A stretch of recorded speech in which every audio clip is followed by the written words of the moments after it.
الحمد لله وكفى والصلاة والسلام على خاتم الرسل وسيد الأنبياء وعلى آله وأصحابه الأتقياء. أما بعد فأعوذ بالله من الشيطان الرجيم. بسم الله الرحمن الرحيم. ألف لام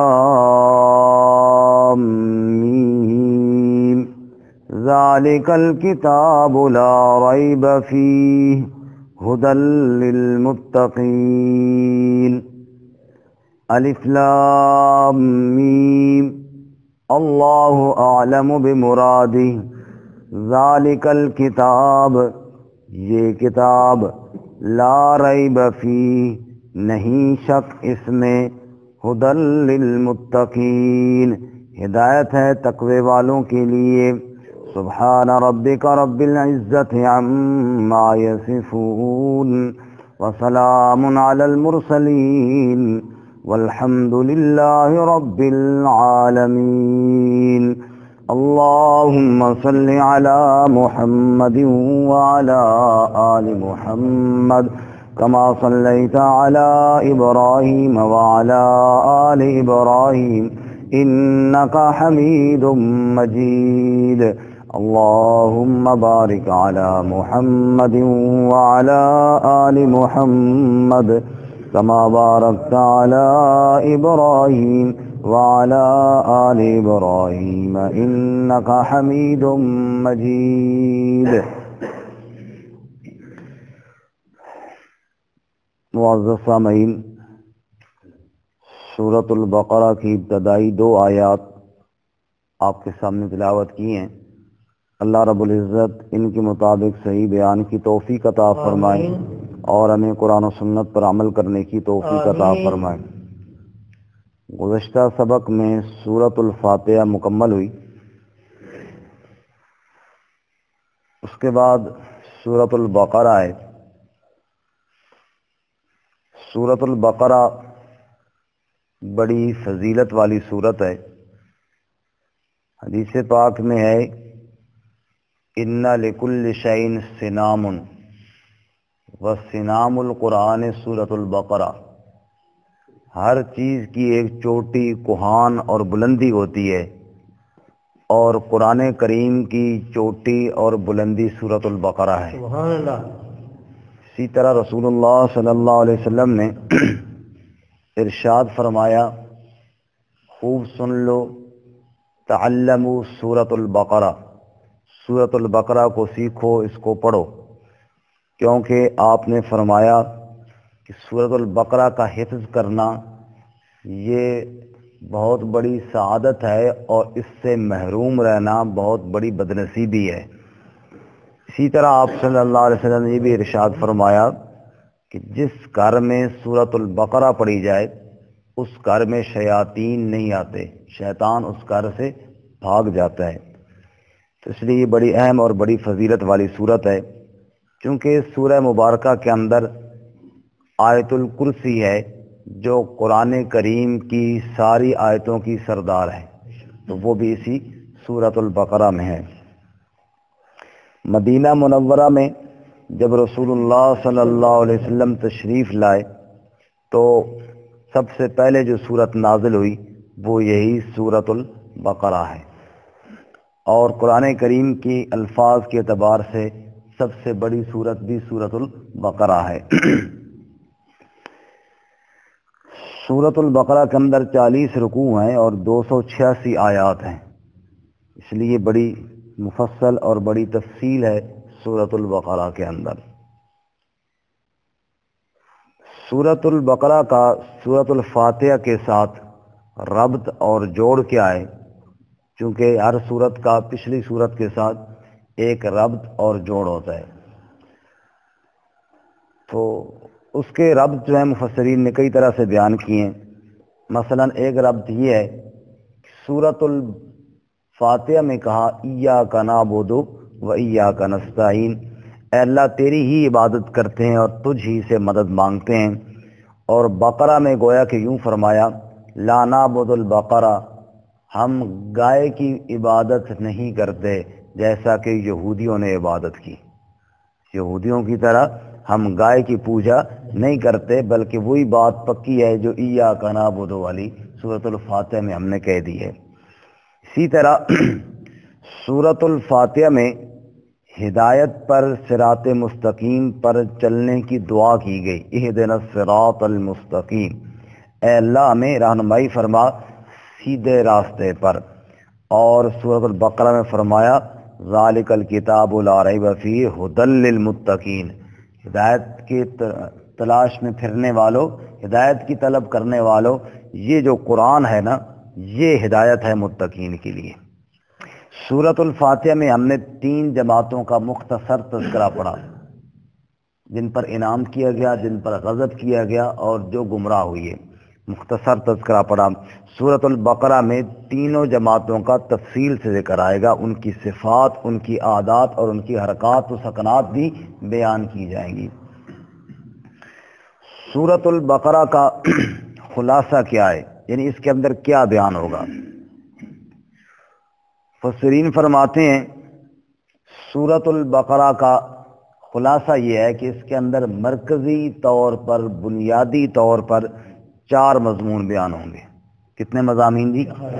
نمبر 1 توحید، نمبر 2 رسالت، نمبر 3 جہاد فی سبیل اللہ، نمبر 4 انفاق فی سبیل اللہ۔ انفاق کا معنی مال خرچ کرنا۔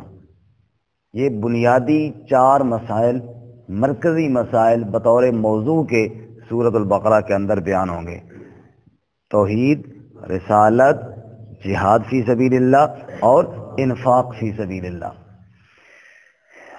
اب جہاد وہ قوم کر سکتی ہے جو منظم ہو، وہ قوم کبھی جہاد نہیں کر سکتی جو منظم نہ ہو۔ جب سے مسلمانوں نے آپس میں لڑائیاں شروع کی، جہاد رہ گیا۔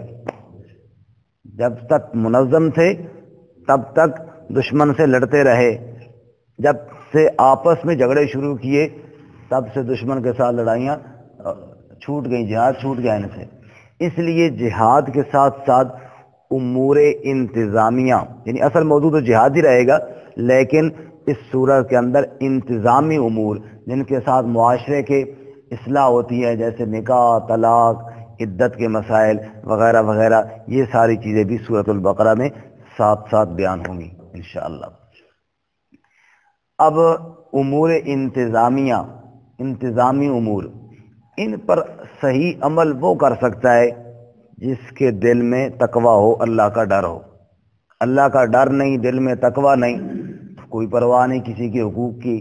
اس لیے ساتھ ساتھ امور مصلحہ، امور مصلحہ سے مراد وہ کام جن سے انسان کی اصلاح ہوتی ہے، امور مصلحہ بیان ہوں گے، اور ان میں نماز ہے، ان میں روزہ ہے، ان میں حج ہے، ان میں زکوٰۃ ہے، یہ مسائل بھی ساتھ ساتھ بیان ہوں گے۔ تو مرکزی طور پر 2 مضمون ہو جائیں گے، مرکزی طور پر 4 مضمون ہو جائیں گے: توحید، رسالت، جہاد، انفاق۔ اور ضمنی طور پر پھر 2 اور مضمون بھی ہیں: امور انتظامیہ، ان میں کافی مسائل آ جائیں گے معاشرے کی اصلاح کے لیے۔ اسی طرح امور مصلحہ، اس میں بھی کافی احکامات آ جائیں گے اعمال کے حساب سے۔ تو یہ ہو گیا سارا خلاصہ مختصر سورۃ البقرہ کا۔ بقرہ کا معنی گائے، چونکہ اس سورہ مبارکہ میں گائے کا تذکرہ آئے گا جو بنی اسرائیل کو ذبح کرنے کا حکم دیا گیا تھا، اور انہوں نے اس میں ٹال مٹول کی، وہ تفصیل اپنے مقام پر آئے گی۔ اسی نسبت کے ساتھ سورت کا نام ہے سورۃ البقرہ۔ الف لام میم حروف مقطعات میں سے ہیں، ان کا صحیح معنی اللہ ہی جانتا ہے، اسی لیے یہاں پر مفسرین لکھتے ہیں اللہ عالم بمرادہ، اللہ ہی خوب جانتا ہے ان کی مراد کو۔ قرآن کریم کی ابتدا میں جو حروف مقطعات آتے ہیں، مقطعات قطع سے، قطع کا معنی کاٹنا، ختم کرنا، چونکہ مخلوق کا علم یہاں پہ منقطع ہو جاتا ہے، ان کا علم یہاں تک نہیں پہنچ پاتا، اس وجہ سے بھی ان کو مقطعات کہتے ہیں۔ دوسرا یہ کہ یہ کاٹ کاٹ کر پڑھے جاتے ہیں، الف الگ پڑھا گیا، لام الگ پڑھا گیا، میم الگ پڑھا گیا، اس وجہ سے بھی ان کو مقطعات کہتے ہیں، یعنی کٹے ہوئے الگ الگ حروف پڑھے جاتے ہیں، ملا کر نہیں پڑھے جاتے۔ جیسے باقی حروف ملتے ہیں تو لفظ بن جاتا ہے، یہ اس طرح لفظ نہیں بنائے جاتے بلکہ ان کو الگ الگ حرف کر کے ہی پڑھا جاتا ہے۔ ان کا معنی، ان کا مفہوم نہیں ہے تو پھر یہ قرآن میں کیوں ہے؟ حضرت عبداللہ ابن عباس رضی اللہ تعالیٰ عنہ فرماتے ہیں کہ ان لکل شیء سر، ہر کلام میں ہر شخص کے کچھ راز بھی ہوتے ہیں، کچھ کیا ہوتے ہیں؟ راز ہوتے ہیں۔ اور قرآن کریم کا جو اسرار اور راز ہیں وہ یہ الفاظ ہیں، حروف ہیں جو سورتوں کے شروع میں آتے ہیں۔ اچھا، اب ان کے معنی ہمیں تو نہیں معلوم، لیکن معنی ہے بے فائدہ نہیں ہے، جو اللہ تعالیٰ نے نازل کیا ہے وہ بے فائدہ نہیں ہے۔ ایک بڑے مفسر آئے مدرسے میں تفسیر کا امتحان لینے کے لیے، طلباء سے امتحان لیتے ہوئے انہوں نے یہ پوچھا کہ الف لام میم اس کا معنی کیا ہے، حامیم کا معنی کیا ہے، حروف مقطعات میں سے کوئی پوچھا تو اس طالب علم نے جواب میں کہا جی اللہ عالم بمرادی، اس کی مراد تو اللہ جانتا ہے۔ ممتحن نے یہ سوال کیا کہ اگر مراد اللہ جانتا ہے ہمیں نہیں پتا تو قرآن میں اتارنے کا فائدہ کیا ہے؟ پھر تو نہیں اتارنے چاہیے تھے، فائدہ کیا ہے؟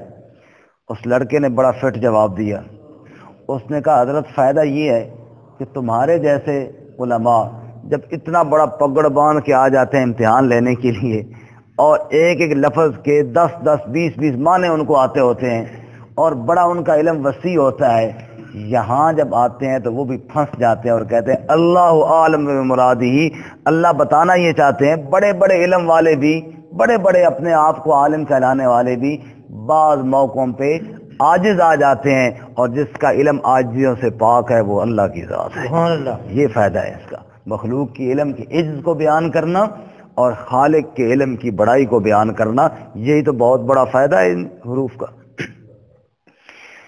بارکہ قرآن کریم کی آیات جو ہیں دو قسم کی ہیں، ایک وہ ہے جو محکمات ہیں جن کا حکم بڑا واضح ہے، ایک وہ ہوتی ہیں جو متشابہات ہوتی ہیں جن کا معنی ہر بندے کو سمجھ میں نہیں آتا۔ آپ تیسرا پارہ سورہ آل عمران نکالیں، صفحہ نمبر ہے 46، آیت نمبر 7، سورہ آل عمران صفحہ نمبر 46، تیسرا پارہ، آیت نمبر 7، بالکل سورہ آل عمران کا شروع ہی سمجھ لیں۔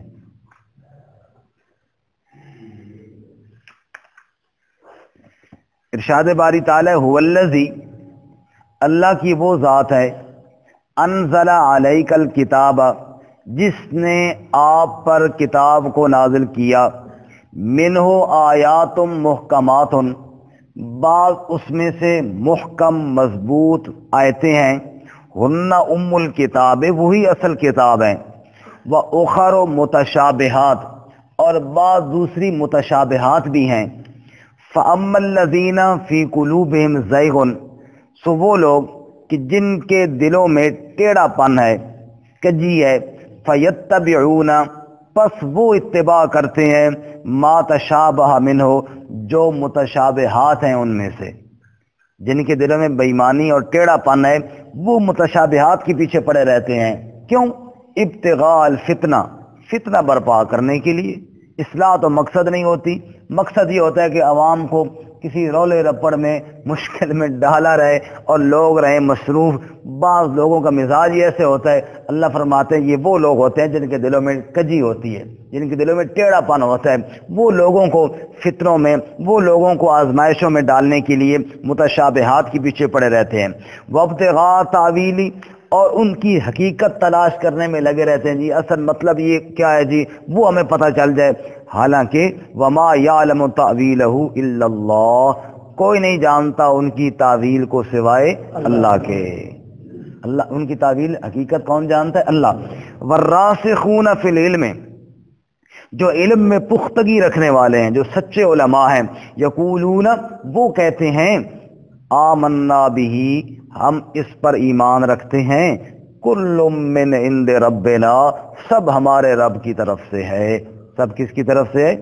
وما یذکر الا اولو الالباب، اور نصیحت حاصل نہیں کرتے مگر عقل والے ہی۔ عقل والے ہی سمجھتے ہیں کہ بندہ تحقیق وہاں کرے جہاں میری رسائی ہو، تحقیق وہاں کرے جہاں میرا کوئی فائدہ ہو، نہ تو میرا کوئی فائدہ ہے نہ میری وہاں تک پہنچ ہے، اسی میں پڑھ کے خود بھی الجھ گیا اور دوسروں کو بھی الجھا دیا۔ فرمایا یہ کام نہیں کرنا، یہ جو کام کرتے ہیں ان کے دلوں میں کجی اور ٹیڑھا پن ہوتا ہے، اور علم میں پختگی والے کہتے ہیں رب کی طرف سے ہے، رب نے جو فرمایا ہے وہ حق اور سچ فرمایا ہے۔ اور واپس آ جائیے، اپنی کلام کا ایک حسن ہے، اور لگتا یوں ہے کہ عرب کے اندر ایسے کلمات کچھ بولے جاتے ہوں گے، کیوں کہ مشرکین عرب نے قرآن پر جب اعتراض کیے کہ ہم قرآن کو اللہ کی کتاب نہیں مانتے وغیرہ وغیرہ، تو کہیں یہ نہیں ملتا کہ انہوں نے کوئی یہ بھی اعتراض کیا ہو کہ یہ حروف کیوں آئے ہیں۔ اس سے اندازہ یہ ہوتا ہے کہ شاید عرب کے اندر ایسے حروف بولے جاتے تھے، اور یہ کلام کا ایک حسن ہوتا تھا، کیونکہ کسی مشرک کا یہ قول حدیث کی کسی کتاب میں ملا نہیں ہے کہ انہوں نے یہ کہا او جی یہ کیسا کلام ہے، اس کے شروع میں الف لام میم آیا ہوا ہے، یہ کیسا کلام ہے اس کے شروع میں حامیم آیا ہوا ہے۔ ایسا اعتراض کسی نے نہیں کیا۔ تو معلوم ہوا کہ اتنے مخالف ہونے کے باوجود بھی جب یہ اعتراض نہیں کیا تو ایسے حروف عرب کے کلام کے اندر گویا کے پائے جاتے تھے۔ واللہ تعالی عالم۔ الف لام میم، اللہ عالم بمرادہ، اللہ ہی اس کی مراد بہتر اور خوب جانتا ہے۔ ذالک الکتاب لا ریب فیہ، یہ کتاب لا ریب نہیں شک فیہ اس میں۔ عربی کے اندر ذالک جو ہے اس میں اشارہ ہے، لیکن ہے بعید کے لیے، ہے کس کے لیے؟ بعید کے لیے۔ ایک ہوتا ہے قریب کے لیے، یہ کتاب پڑھی ہے نا، میں کہوں گا حاذا الکتاب، یہ حاذا، اور وہ جو ہے نا وہ چیز میں کہوں گا او یار یہ جو ہے نا حالانکہ وہ ہے دور، اس کے لیے میں کہوں گا ذالکا۔ ذالکا تھوڑا بعید کے لیے، معنی دونوں کا یہ ہوگا، لیکن حاذا اشارہ قریب ہے، ذالکا اشارہ بعید ہے۔ اس اصول کے مطابق یہاں پہ عبارت یوں ہونی چاہیے تھی، ھذا الکتاب لا ریب فیہ، یہ کتاب یہ میرے ہاتھ میں ہے، آپ کے سامنے ہے، اللہ تعالیٰ نے دے دی ہے مخلوق کو، تو کہنا یہ چاہیے یہ جو کتاب تمہارے پاس آئی ہے نا، یہ اس میں کوئی شک نہیں ہے، بلکہ ھذا کو چھوڑ کر یہاں ذالکا بولا گیا ہے۔ اس کی کیا وجہ ہے؟ مفسرین فرماتے ہیں کتاب ہے تو میرے ہاتھ میں ہے، تو میرے ہاتھ میں، لیکن اس کی عظمت دیکھو تو بہت اونچی ہے، بہت دور ہے، اس لیے اللہ تعالیٰ نے وہ ذالکا والا کہا ہے کہ جو تیرے ہاتھ میں کتاب ہے نا، اس کو صرف اتنی نہ سمجھنا کہ یہ اتنی ساری کتاب ہے جو میرے ہاتھ میں، ذالک الکتاب، یہ کتاب بہت اونچی شان والی ہے، یہ بہت رفعت والی ہے، یہ کتاب بہت بلندیوں والی ہے، تیری سوچ وہاں تک نہیں پہنچتی، یہ کتاب اس سے بھی زیادہ عظمت والی ہے، اس لیے اشارہ بعید بولا ہے۔ اور اسی طرح قرآن کریم میں ہے بل ہوا قرآن مجید فی لوح محفوظ، یہ قرآن مجید اب لوح محفوظ تو میرے ہاتھ میں نہیں ہے نا، وہ تو دور ہے، اس لیے وہاں پہ اشارہ بعید فرمایا۔ بہت لوگوں نے تو کہانیاں گھڑی ہیں لوح محفوظ کے لیے بھی، سنیے لوح محفوظ والی کہانی کہ ایک عورت کا بچہ مر گیا، وہ بیچاری بڑی پریشان ہوئی، آئی حضرت شیخ عبد القادر جیلانی رحمۃ اللہ علیہ کے پاس، اس نے کہا حضرت جی پتر مر گیا میرا، حضرت فرمایا پھر میں کی کرا، مر جے گیا، حضرت جی بہت روئی، حضرت فرمایا جاؤ مر گئے، پھر روئی پھر روئی پھر روئی، آخر حضرت نو آیا جو غصہ، تے اسرائیل علیہ السلام تھیلا لے کے جا رہے سی روحاں دا، تے بالکل آسمان ستویں تو کراس کر رہے سی، حضرت اتوں ہی ہاتھ ماریا نا تے چھکا تو تھیلا سارا پھٹ گیا، اس دن دیا روحاں جڑی ہیں ساریاں نکل گئی ہیں، ایک او بڈھی نہیں کئی بڈھیاں دے فائدے ہو گئے، نعوذ باللہ من ذالک، ہے لوح محفوظ. چنگا محفوظ ہے بھائی، بندہ ہاتھ مارے تو پھاڑ کے رکھ دے، محفوظ کتوں آئی ہے؟ لوح محفوظ وہی ہے جو محفوظ ہے، جہاں مخلوق کی رسائی نہیں ہے. تو بل ہوا قرآن مجید فی لوح محفوظ، لوح محفوظ ہے ہی وہ جو محفوظ ہے، جہاں پہ کوئی پہنچ نہیں سکتا. خیر، تو ذالک الکتاب، یہ وہی کتاب ہے، یہ حاضر جو آپ کے ہاتھ میں ہے نا، یہ ذالکہ، یہ وہی ہے جو لوح محفوظ میں تھی، بالکل وہی کلام اللہ نے تمہارے پاس بھیج دیا ہے. اس لیے فرمایا لا ریب فی، اس میں شک نہیں. میں نے رات کو بھی عرض کیا کہ شک گمراہی کا پہلا درجہ ہے. پہلا درجہ ریب ہے، دوسرا درجہ ضلال ہے. ضلالت کا معنی گمراہ ہو جانا. جب بندہ شک کرتا ہے تو گمراہ ہو جاتا ہے، جب گمراہ ہو جاتا ہے تو پھر تیسرا درجہ جدال ہے، جھگڑا کرنا. جب جھگڑے کرتا ہے تو پھر چوتھا درجہ مور جباریت ہے، دل پر مہر لگ جاتی ہے. اللہ نے ابتدا سے کام کو روکا کہ لا ریب فیہ، اس میں شک کوئی نہیں. رات کو ہم نے پڑھا سورہ حج کی عید کہ کافر جو ہیں فی مریتن، وہ شک میں ہی پڑے رہیں گے، ان کا شک نہیں نکلے گا قرآن کے بارے میں، اور ایمان والوں کے دل میں شک پیدا نہیں ہوگا قرآن کے بارے میں انشاءاللہ. ذالک الکتاب لا ریب فیہ، نہیں شک اس میں. کفار نے اس کا انکار کیا اور کہا کہ یہ اللہ کا کلام نہیں ہے. اللہ تعالیٰ نے ان کو مختلف مقامات پر چیلنج دیے. آپ نکالیں جی 15واں پارہ، سورت کا نام ہے سورہ بنی اسرائیل، صفحہ نمبر ہے 263، آیت نمبر 88. 15واں پارہ سورہ بنی اسرائیل، آیت نمبر 88.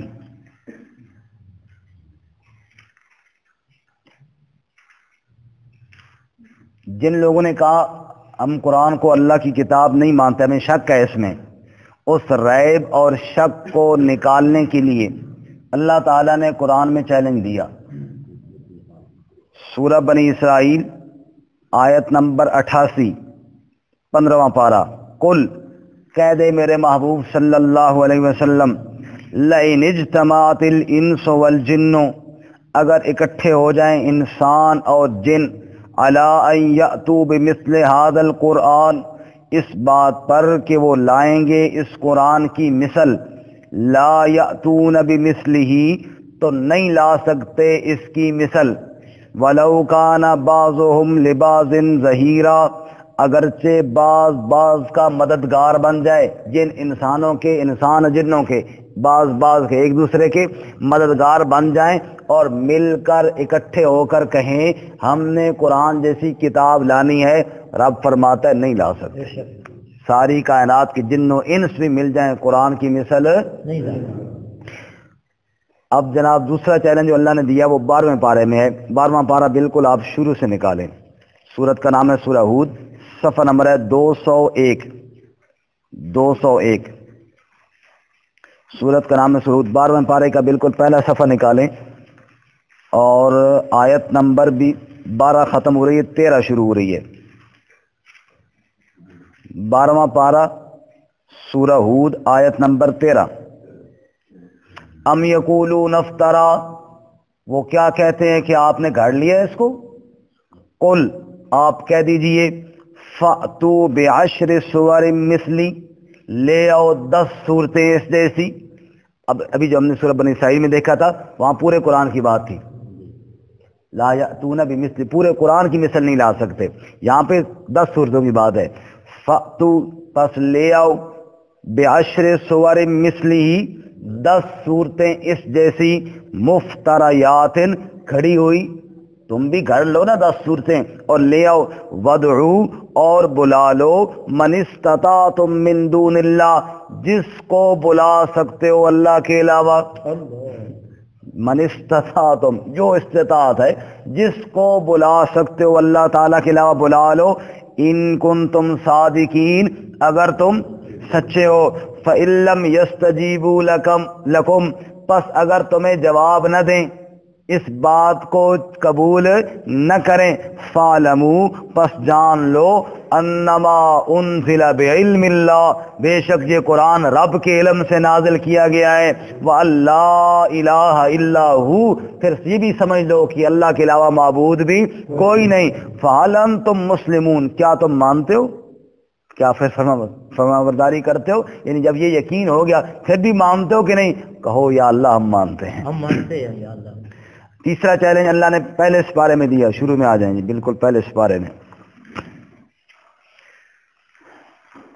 صفحہ نمبر 5 بالکل شروع میں آ جائیں، سورۃ البقرہ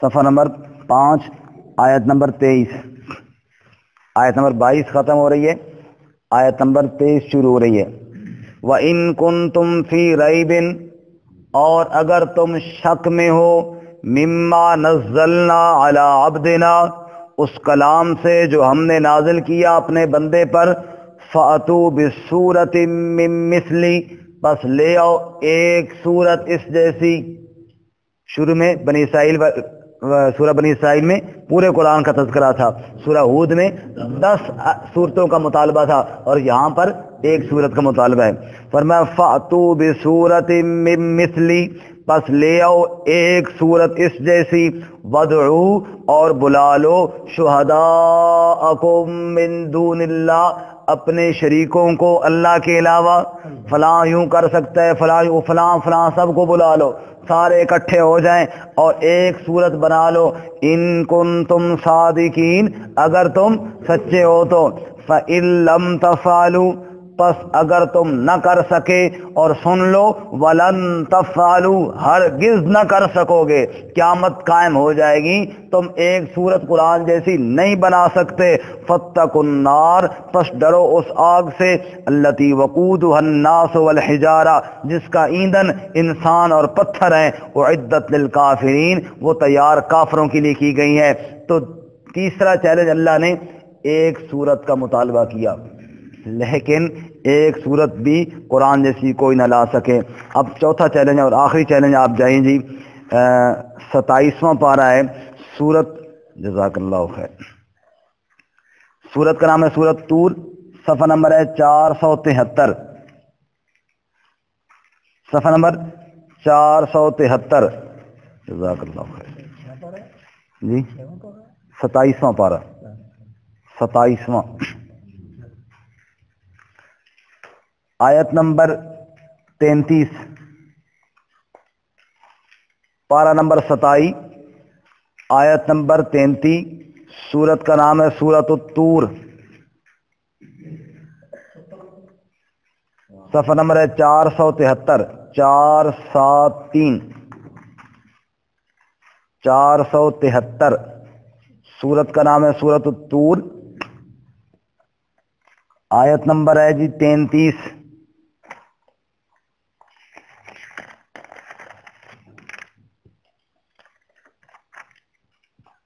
آیت نمبر 33 دیکھیں جی، ام یقولون تقولہ وہ کیا کہتے ہیں کہ آپ نے خود بنا لیے قرآن پاک، بل لا یؤمنون بلکہ وہ ایمان نہیں رکھتے، چیلنج، فلیأتوا بحدیث مثلہ حدیث کہتے ہیں ایک بات کو جس کو ہم کہتے ہیں ایک آیت، فلیأتوا پس چاہیے کہ وہ لے آئیں، بحدیث ایک بات ایک آیت، مثلہ اس جیسی، ان کانوا صادقین اگر وہ سچے ہیں تو ایک آیت قرآن جیسی لے آئیں، فلیأتوا بحدیث مثلہ ایک بات ایک آیت قرآن جیسی لے آئیں، ان کانوا صادقین اگر وہ سچے ہیں تو۔ مفسرین فرماتے ہیں قرآن کی تو ہر آیت کے اندر 3 معجزے موجود ہیں، کتنے معجزے؟ 3۔ قرآن کی اس آیت میں اضافہ نہیں ہو سکتا، نمبر 2 اس میں کمی نہیں ہو سکتی، نمبر 3 اس کی مثل نہیں لائی جا سکتی۔ رب نے چیلنج دیا پورا قرآن لے آؤ، پھر چیلنج مختصر کر کے دیا 10 صورتیں لے آؤ، پھر اور مختصر کر کے کہا 1 سورت لے آؤ، پھر اور مختصر کر کے فرمایا 1 آیت قرآن جیسی لے آؤ۔ اگر تم سچے ہو، نہ کوئی قرآن لا سکا، نہ کوئی 10 صورتیں لا سکا، نہ کوئی 1 سورت لا سکا، نہ کوئی 1 آیت لا سکا، تو فرمایا ذالک الکتاب لا ریب فیہ، یہ وہ کتاب ہے جس میں کوئی شک۔ ہر نبی کو جو اللہ تعالیٰ نے معجزہ دیا نا، وہ اس دور کے حساب والوں، اس وقت کے جو اعتبار تھا اس کے مطابق دیا۔ معجزہ وہی کام ہوتا ہے جس کو عام لوگ کرنے سے عاجز ہوں۔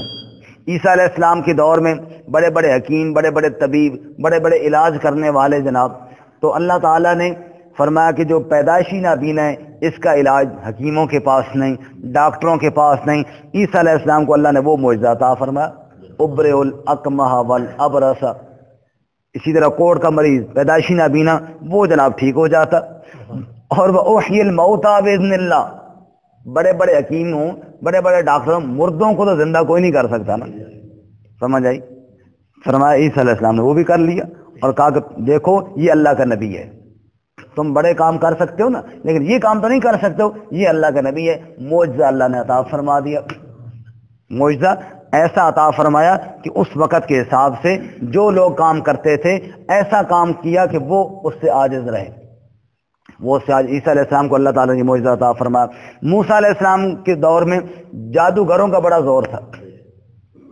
حافظ حق نواز صاحب سمجھ آئی؟ ایک تو تسی چھپ کے بہنے ہونا، یہ بڑا مسئلہ۔ جس بندے نہ حق نواز ہوئے نا سامنے بھاوے، چھپ کے نہ بھاوے۔ اچھا وہ جنگی صاحب اور ویسے پتہ نہ رکھے حق نواز، پھر چھپ کے تو نہ بھاوے۔ اور ناک نواز صاحب کے بارے میں ہے کہ وہ کسی کے ساتھی گھر روپوش رہے نا، گرفتاری کا آرڈر تھا جو بھی تھا، تو 9-10 بجے کسی گھر گئے تو وہ زور کا ٹائم ہوا، مطالعہ کر رہے تھے، تو ساتھی نے کہا جی میں پانی لے آؤں، وضو کرو تاکہ نماز پڑھو۔ کہا نہیں وضو ہے میرا، بس مصلی لے آؤ میں نے نماز پڑھنی۔ عصر کے ٹائم کہا جی پانی لے آؤں، کہا نہیں وضو ہے بس میں بس کتاب رکھتا ہوں، مصلی لے آؤ نماز پڑھتا ہوں۔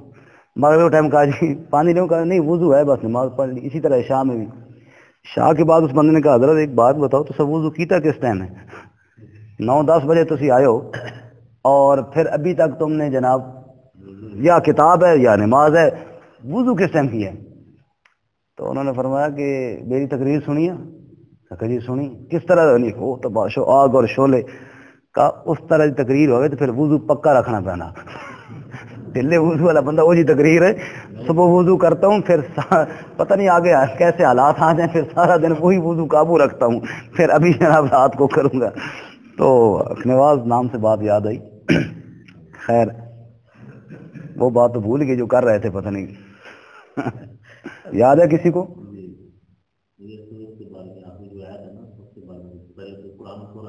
ہاں معجزہ حالات کے مطابق ہوتا ہے، ہر نبی کا معجزہ حالات کے مطابق ہوتا ہے۔ موسیٰ علیہ السلام کے دور میں جادوگروں کا بڑا زور تھا، وہ جناب بڑے جادو کے کرتب دکھاتے۔ اللہ نے اسی قسم کا معجزہ عطا فرمایا، لاٹھی نیچے پھینکی تو سانپ بن گیا، اور ہاتھ نکالا تو روشن ہو گیا۔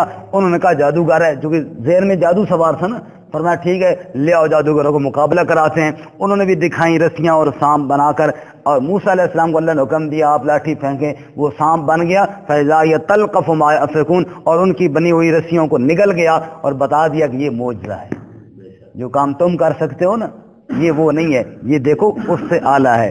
نبی پاک صلی اللہ علیہ وسلم کا جب دور آیا تو عرب والوں کو اپنی زباندانی میں بڑا ناز تھا۔ عرب کے بڑے تو رہے، بڑے بچے بھی شعر کہتے تھے، اور اسی طرح دوسروں کو عجمی کہتے ہیں، گونگے کہتے ہیں نا، زبان ہی کوئی نہیں، گونگے نے، اصل زبان تو ہماری، اور واقعی اس میں شک بھی نہیں، عربی بے مثال زبان ہے۔ دیکھو نا یہ جو چاند ہے، چاند ہم کیا کہتے ہیں اس کو؟ چاند، چاند کہتے ہیں پنجابی میں، اردو میں چاند کہہ دیتے ہیں، کوئی پٹھا کام کرا نما چاند چاڑا ہی بھائی لیکن اور کہتے چاند ہی ہے نا، اس سے علاوہ اور تو کچھ نہیں کہتے۔ تو لفظ ایک ہی بولتے ہیں چاند، اور عربی کے اندر پہلی رات کی چاند کو کہتے ہیں ہلال، کیا کہتے ہیں؟ ہلال۔ اور 14ویں کی چاند کو کہتے ہیں بدر، بدر۔ اور عام چاند وہ ویسے قمر، جبکہ ہمارے یہاں تو ایک ہی لفظ ہے نا. عربی واقعی زبان فصیح ہے نا. اسی طرح اور کئی مثالیں ہیں، فصیح زبان ہے. تو عرب والے اپنی زبان دانی بڑا ناز ہے. نبی پاک مدینہ تشریف لے گئے، بڑے تو رہے، بڑے بچیوں نے نہیں آپ کو استقبالیہ دیا. طلع البدر علینا من ثنیات الوداع وجب الشکر علینا ما دعا للہ داعی ایھا المبعوث فینا جئت بالامر المطاع. ایسے شعر کہے کہ آج صدیاں گزر گئی ہیں، آج بھی اس کی مثال نہیں. اور یہ کہے مدینہ کی بچیوں نے کہیں. تو بچیاں جب فی البدی ایسے ایسے شعر کہہ دیتی، اس وقت بڑوں کا کیا عالم ہوتا ہوگا. اللہ تعالیٰ نے معجزہ جو دیا اس کے مطابق دیا. اللہ نے معجزہ دیا قرآن کا اور چیلنج دیا تم بھی ایک آیت قرآن جیسی بنا کے لے آؤ. تم کہتے ہو نا ہم بڑے زبان جاننے والے ہیں، نہیں بنا سکتے ہو نا، پھر مان لو میرا نبی سچا نبی ہے. تو قرآن پاک نبی پاک کا سب سے بڑا کیا ہے؟ معجزہ ہے. ذالک الکتاب لا ریب فیہ ھدی للمتقین. متقین کے دو معنی، ایک تقوی والا، پرہیزگار. اب سوال یہاں پہ یہ پیدا ہوتا ہے کہ قرآن تو سب کے لیے ہدایت ہے، صرف پرہیزگاروں اور تقوی والوں کے لیے ہدایت کیسے ہوا؟ تو اس کا جواب یہ ہے کہ ہے تو سب کے لیے، لیکن فائدہ انہوں نے اٹھایا. جیسے ہم کہتے ہیں نا وہ جی پاکستان ساڑے حکمرانہ واسطے، پاکستان کے ساتھ ہے تو ساڑے واسطے بھی ہے نا، لیکن ہمیں اس کا وہ فائدہ حاصل نہیں ہوا جو ان کو حاصل ہوا. فائدہ اصل میں انہوں نے اٹھایا ہے. اس لیے ھدی للمتقین ہے قرآن سب کے لیے، لیکن اصل فائدہ متقین نے اٹھایا. اصل فائدہ کس نے اٹھایا؟ اس لیے اللہ نے ان کا ذکر کیا. یا دوسرا معنی متقین کا منیبین. منیبین کا معنی انابت والا. قرآن ہدایت ہے اس کے لیے، متقین بمعنی منیبین جو انابت والا ہو، جو طلب لے کر آئے قرآن کے لیے. قرآن اس کو سیدھا راہ دکھائے گا، جو طلب لے کر نہ آئے اس کو فائدہ نہیں ہوگا. اللہ تعالیٰ میں عمل کی توفیق عطا فرمائے. ترجمہ دوبارہ سن لیں. الف لام میم اللہ عالم بمرادی ذالک الکتاب، یہ کتاب لا ریب فیہ نہیں شک اس میں، ھدی للمتقین ہدایت ہے تقوی والوں کے لیے.